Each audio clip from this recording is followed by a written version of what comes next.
آپ نے نام سنا ہوگا ایاز کا، محمود غزنوی کا بڑا محبوب وزیر تھا اور بہت زیادہ بادشاہ اس سے محبت کرتا تھا، تو آیان سلطنت جلتے تھے، تو بادشاہ گاہے گاہے کوئی ایسا منظر ان کو دکھلاتا کہ اس سے میں خاص پیار کیوں کرتا ہوں۔ ایک دن بادشاہ کے ہاتھ میں موتیوں کی بھری ڈبیا تھی اور محل کے اندر یہ ایک حوض تھا، تالاب تھا، تو اس کے اندر اس نے وہ سارے موتی پھینک دیے۔ شفاف پانی اور نیچے فرش پہ پڑے ہوئے موتی نظر آ رہے ہیں، تو اس نے ایک ایک وزیر کو کہا کہ یہ موتی نکال کے لاؤ اور سنو، اپنا لباس اور اپنا بدن نہیں بھیگنے دینا۔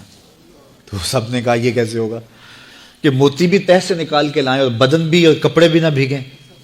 تو دوسرے کو کہا، اس نے کہا حضرت یہ کیسے ہوگا، یہ شرط ہٹائیں تو پھر میں نکال کے لاؤں۔ جب بات آئی ایاز کی تو ایاز نے فوراً چھلانگ لگا دی، موتی پکڑے، ڈھونڈے، ہتھیلی میں لیے اور کانپتے ہوئے بدن کے ساتھ بادشاہ کے سامنے پیش ہوا۔ حضور یہ لے لیجئے۔ بادشاہ غصے میں تھا کہ میں نے کہا تھا لباس اور کپڑے بھیگنے نہیں چاہیے، تیرے بدن سے پانی نچڑ رہا ہے، تیرے لباس سے پانی نچڑ رہا ہے، یہ کیا؟ تو ایاز نے ہاتھ باندھ کے کہا، بادشاہ سلامت، آپ کے دو حکم تھے، ایک حکم یہ تھا کہ موتی نکال کے لانے ہیں، دوسرا حکم یہ تھا کہ کپڑے اور بدن بھیگنا نہیں چاہیے۔ ایک کام میں نے کر دیا ہے، دوسری غلطی ہو گئی ہے، معافی چاہتا ہوں۔ تو کہا وزیرو یہ ہے خوبی اس کی، تم نے کہا ہم کیسے نکال کے لائیں، اس تالاب میں اتریں گے تو بدن تو بھیگے گا ہی بھیگے گا۔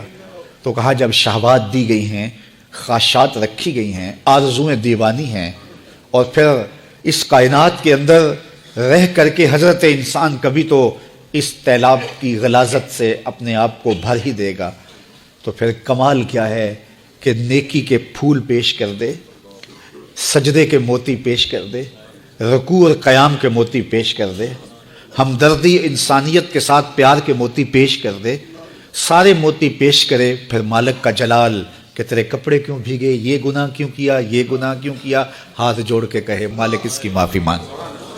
تو اللہ تعالیٰ پچھلے گناہ نہ صرف معاف کرتا ہے بلکہ ان گناہوں کو نیکیوں میں تبدیل کرتا ہے۔